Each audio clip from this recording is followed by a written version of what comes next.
Welcome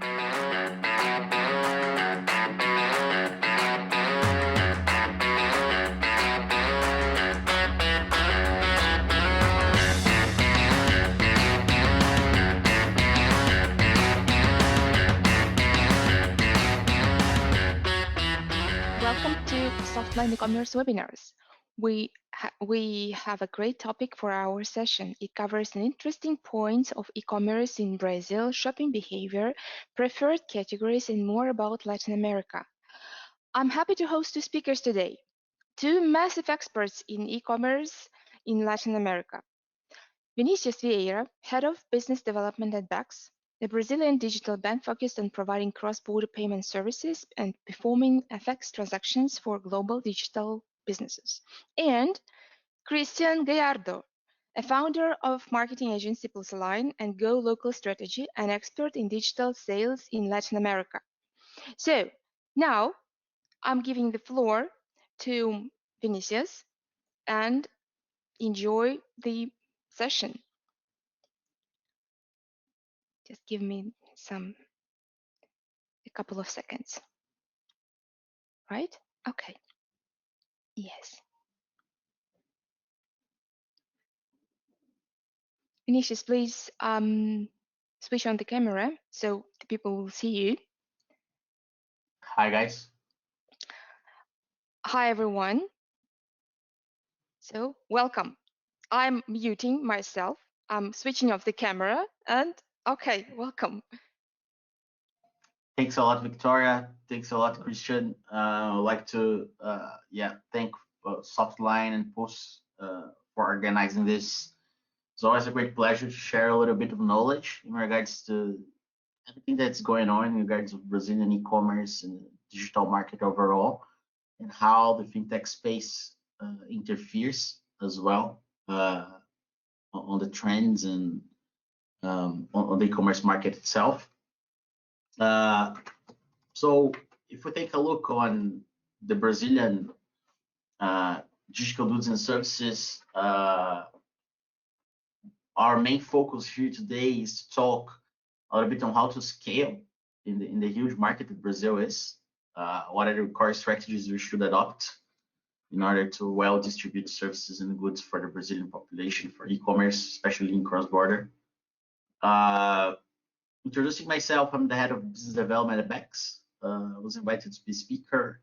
I've been working with cross-border payments and cross-border e-commerce in Brazil and Latin America since 2012. So I've seen a little bit of everything in the industry and have ran through different phases in the digital landscape and its inherent evolution along the years, along the past decade in Brazil and Latin America. Talk a little bit about Brazil e-commerce. 2020, obviously, for the context that we have faced, have transformed the digital industry around the world. So what we've seen across the globe and also in Brazil and Latin America was deepen. The process had deepened in terms of access to the internet and technology, the level of digitization of the companies and the processes they drive, the social distancing-driven e-commerce, and also it was key for us to surpass this super hard phase that we have surpassed, giving access for people from products and services online. So, in one hand, think about our homes, the way that we used to consume basically changed, and at work, the way that we used to work and interact, and the way that our companies were structured also changed, which led to a big acceleration on the process of making our experiences more digital, our processes more digital, of having to adapt in the massive usage of digital tools to allow us to keep interacting globally and keep up with our lives, even that the scenario was of not interacting person to person. Right? Uh, the numbers in Brazil, we have sponsored last year the main e-commerce report in Brazil, and the numbers that we gathered are quite substantial to prove the insights that we have raised previously. So we noticed 41% e-commerce growth last year in Brazil. And what's more symbolic for us is the fact that the cross-border e-commerce revenue have grown also 76%, so even higher than 41%. We understand that the main driver of this in Brazil was the fact that most of the digital tools, softwares, video games, streaming platforms, and digital contents that we consume in Brazil are actually published out of the country. So in a world in which you need like to hire more software to be able to conduct your business or stay at home and only have digital entertainment available for you, it's quite natural that we have searched as Brazilians the offshore world to contract such services. The Brazilian gaming market, it's pretty emblematic in that sense. It has reached 1.5 billion dollars in terms of total economy surrounding it, and it is more important. The Brazilian gaming market today in Brazil is more important even than the music industry. So it has become like a huge market for the gaming industry, also pushed by the context that we have lived. And yeah, it is the biggest market in Latam for gaming. And also the video streaming subscriptions, they have grown 40%, so quite substantial growth there as well.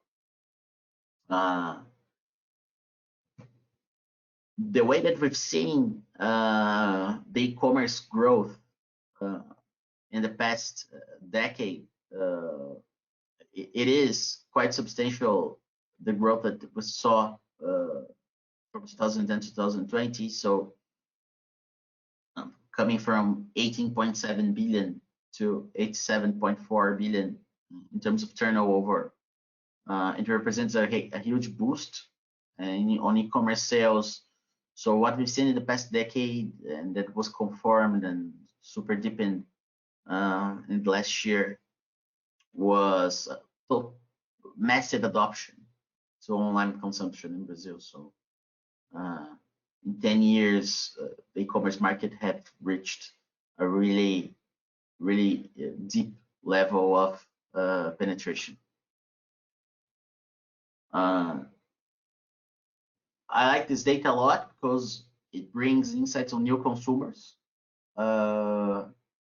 And what we've seen, and this data is amazing because like what we've seen is that we had 70.9 million new consumers in 2020 on e-commerce in Brazil. A lot because of the context that we have lived. So a lot of people that weren't pretty much used to buy on e-commerce had to do so. And this is a huge number. We run the operations of the biggest Brazilian marketplace for cross-border here in Brazil, and we saw that 25% in 2020 of people that were consuming cross-border on this specific marketplace were performing its first purchase. So the context that we have lived in the past 2 years have accelerated, but also shown that there is still a lot of there's a big gap in terms of people that are still in the process of being onboarded to this online commerce world. And the growth that we've seen in 2020 in the new user base that had accessed e-commerce shows that. Sorry. Also, our habits changed a lot because of the lockdowns. So a lot of a lot of growth in the consumption between noon and after 6 p.m. in 2020. Also because people were like stuck in their homes. And obviously, the mobile commerce standing out from desktop. I think this, in terms of orders, it's almost equivalent to the number of orders on desktop. In revenues, still have some traction to go there. In terms of average ticket, pretty comparable as well. But also what we've seen here was steady growth in mobile adoption and access to internet in the Brazilian market last year. So that also provoked a big trend of moving consumption from desktop to mobile. When we talk about the main segments that represented the growth that we noticed, we see a lot of items that have important growth that are pretty much correlated to the moment that we live in. So, for instance, home and decoration, a pet shop, also sports and goods and self-service stuff. Basically, these had grown a lot, while the automotive and beverages sellings like went down. So we can see a big impact as well in the new way we have interacted in the past 2 years in the categories that were more purchased. Also, what we saw is that free shipping as a conversion strategy on e-commerce had represented a big role in terms of importance. And if you take the most remote zones in Brazil, you're going to see that the importance is even higher in terms of how it affects conversion. So the shipping value had a big growth, I think, because of the logistic challenges that were raised with the pandemics, and the free shipping represented a really important conversion point in the checkouts. Also, the seasonal dates had a really strong impact on e-commerce growth. Imagine a world in which you cannot be with your relatives for Valentine's Day, for Mother's Day, and somehow you deepen a little bit the way that you're giving them a gift. Also, you weren't able to access shopping malls and purchase something physically for such seasonal days. So the growth above 64% for Mother's Day and 91% for Valentine's Day on e-commerce on seasonal dates are quite impressive as well. The cross-border, this is the market we're mostly focused as a company. So the cross-border trade grew in terms of revenue from 17% to 21%, the importance in revenue from cross-border. And year over year, we had a cross-border trade coming from 67% to 76%, reaching a total turnover last year of 110 billion Brazilian reais. So this is also impacted by the dollar exchange rate that became less beneficial for the Brazilian reais. So the dollar became more expensive. So it impacts as well a little bit the numbers, but only 15%. The rest, from the 15%, it's solely pure cross-border e-commerce growth you're seeing there.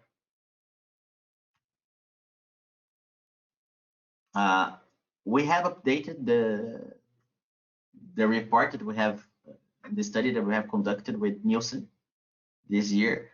And we also have some data from 2021, which is really interesting. So we saw already in the first half of the year, 31% growth for e-commerce in Brazil, 7% growth in orders, 22% growth in average ticket, which it's a great indicator of economic recovery. And the e-commerce overall e-commerce revenue for this first half was 53 billion, while the cross-border growth was 15%. When we talk about payment as ecosystem, how it affects such trends, yeah, between when we talk about cross-border and international transactions, payment can represent an opportunity or a bottleneck, depending on your strategy.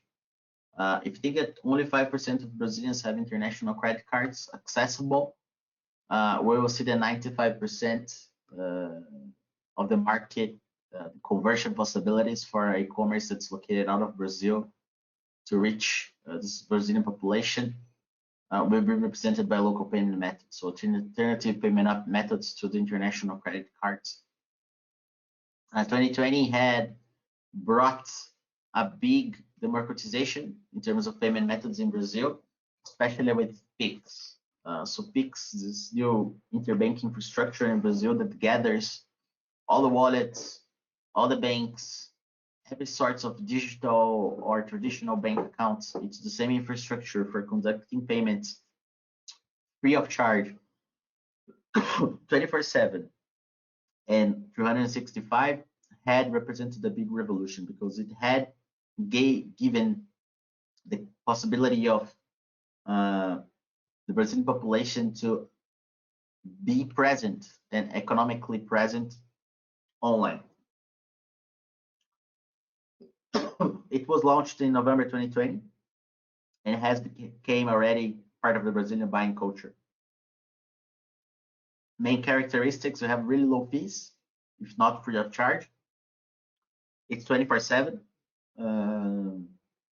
And it also works based on keys that you create in correlation to your bank account or wallet account.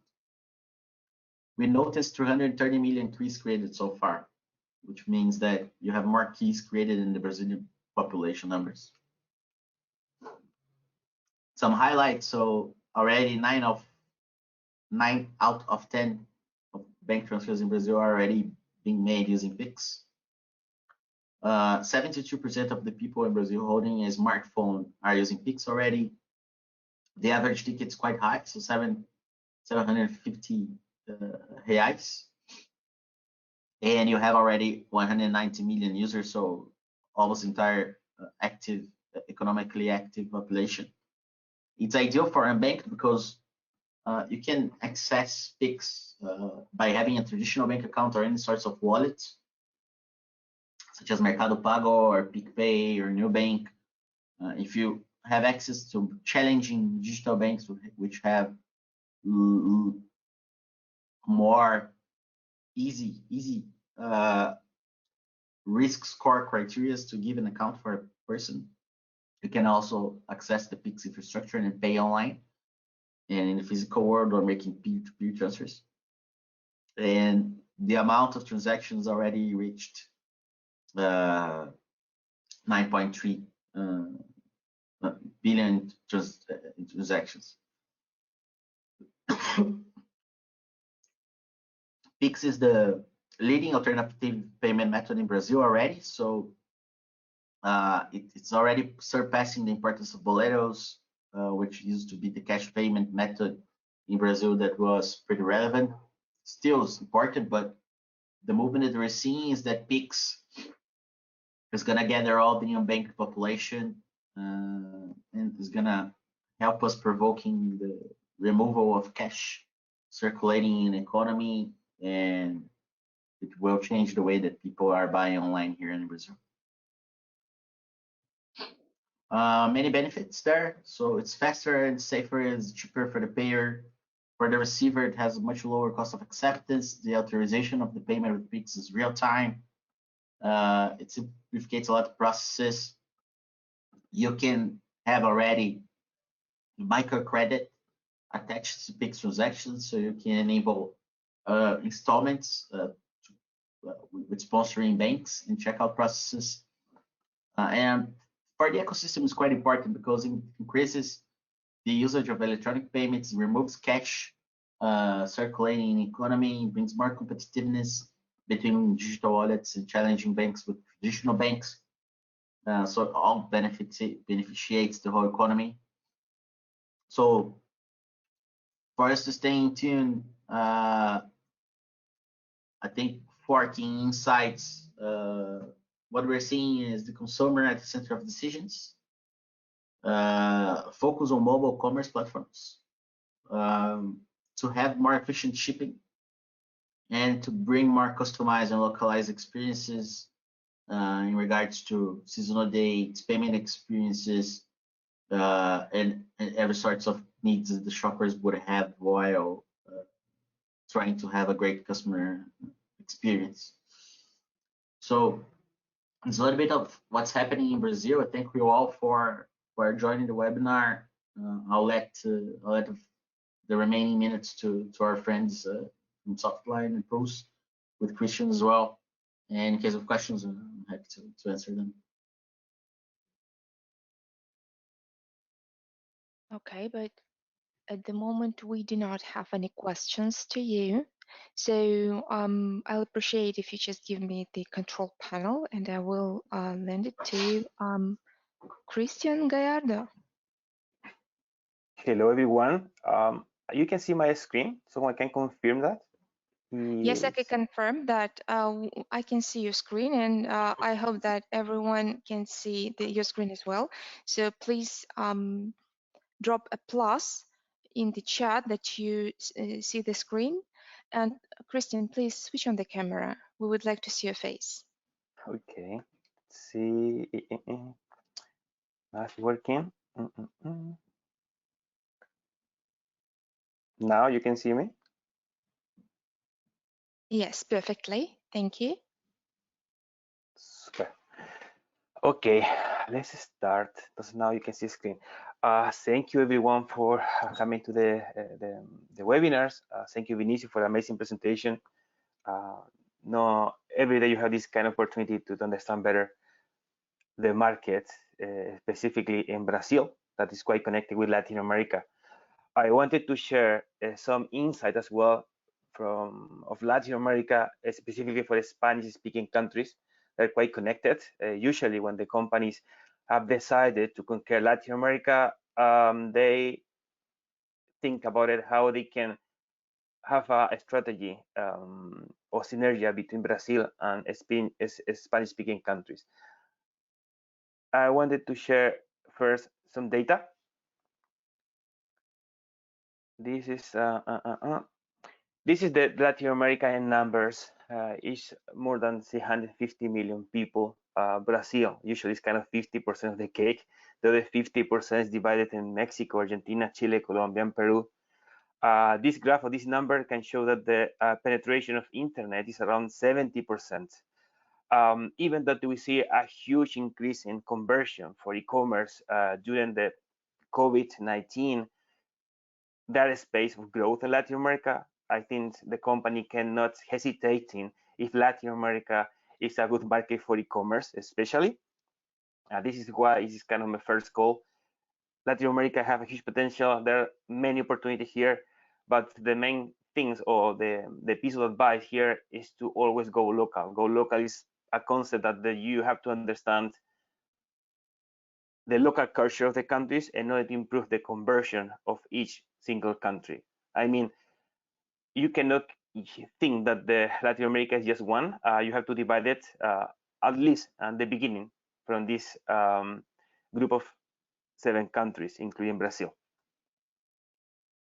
When talking about go local, I would like to take as example what is happening in the local payment arena in Latin America. This is kind of the first hints. Usually when the company, they believe that if you want to conquer or you want to penetrate Latin America, it's enough international credit card or PayPal, but it's not. When you start to understand how is the performance or what is the behavior of the Latin American consumer, a Spanish-speaking country and plus Brazil. Do you have local credit card, cash payment, debit card, bank transfer, international and credit card, but local one? And the issue mentioned now that for example, there are new local payment as well in Brazil. For example, Bexs is this other way how you have to incorporate in your local checkout in order to succeed in Latin America, and especially in Brazil in this case. This is a kind of a picture. This is something I have to add as well. It speaks in Brazil. You can see that it's not that simple. If you see the local payments or the payment methods you can find in United States and Europe, in Latin America is something different. It's more complex, but it's complex if you think that the Latin America have just one standard local payments. If you understand that the Latin Americans, for example, Mexico, Argentina, and Chile have different behaviors at the moment they're going to purchase something online, it's going to get easier. This is why you need a usually local payment provider, like for example, Softline, in order to have local payments or have local payment provider in order to improve the conversion rate of your checkout. A small example when I speak about local checkout. Usually, or there are many situations that you want to purchase something and they add the word CLP or ARG for Argentina. It's this kind of acronyms connected with the country. You have to consider or improve the customer experience in order to connect better your service or product versus the local audience or local buyers. This is why you have to have some solution that you can be able to localize your checkout. As a small example, in Chile, instead to have CLP, you have to have maybe the word pesos, or you have this symbol that is not dollar, it's pesos, and it's something more appealing or customized for the local audience. Even installments. The word quotas is installments in Spanish. Something is a must. You have to have I think you can have installment in all the main countries. Latin America is in Brazil as well. Even someone want to purchase something for, let's say, $10 or $9, they're going to prefer to purchase an installment. It's a local behaviors. This is why you have to pay attention how you can improve the experience with your local markets.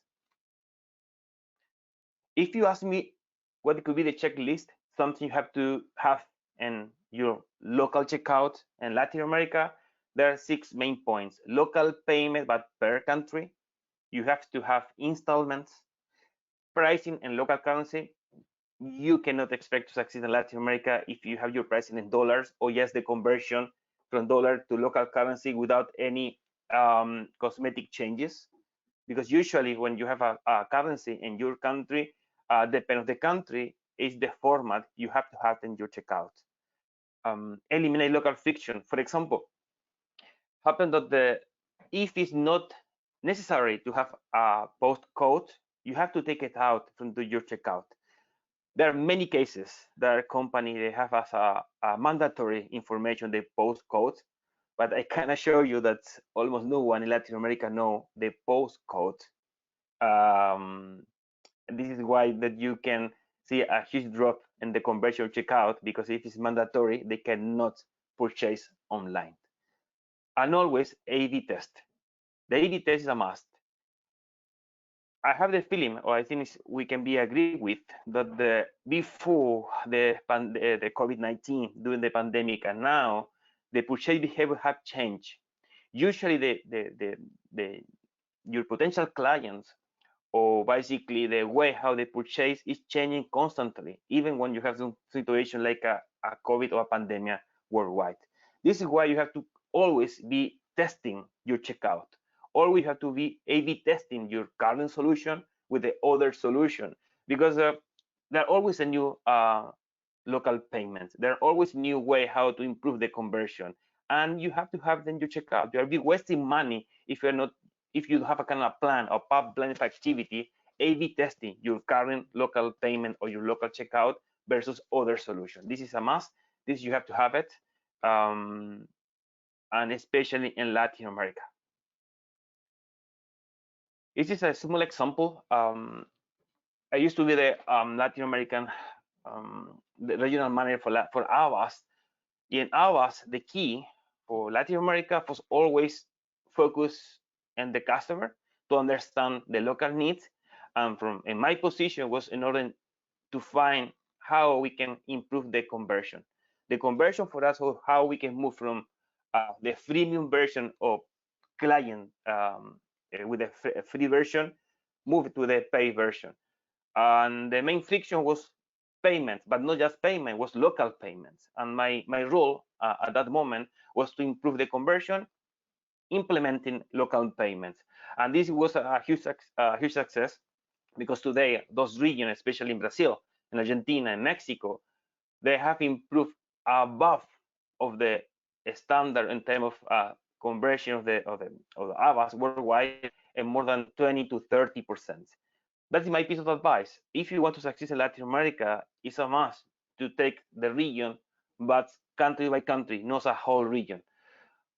Latin America is more than 30 countries, but if you put focus on the top 7, Brazil plus other 6 for the speak Spanish countries, definitely you're going to succeed. But focus on local payment. After top management see that the conversion, or basically you are going to generate revenue from those countries, that are willing to move to the next level in order to improve customer support or local content. But in order to have local content or better customer support, you need budget. This is why how is important the monetization, especially in Latin America. This was my a small presentation in order to help, or in order to add some extra insight for the amazing presentation of Vinicius. Now, please feel free to share some questions.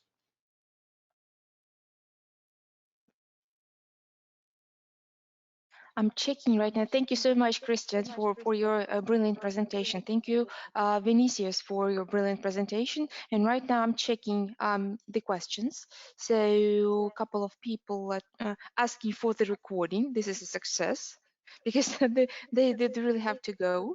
So okay, just let me check once again if we have any questions more.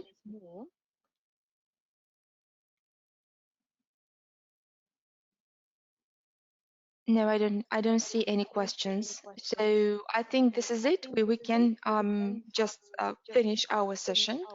And special thanks to our brilliant speakers. And if you have, for attendees, if you have more questions, you are welcome to send them to ecommerce@softline.com, and we'll do our best to give you detailed answers. So follow us at Softline eCommerce Global in Facebook and LinkedIn, YouTube, and podcast channel at Podbean platform. So thank you so much for you guys. It was an amazing session, and see you next time. Thank you all. Thank you. Bye-bye. Bye-bye.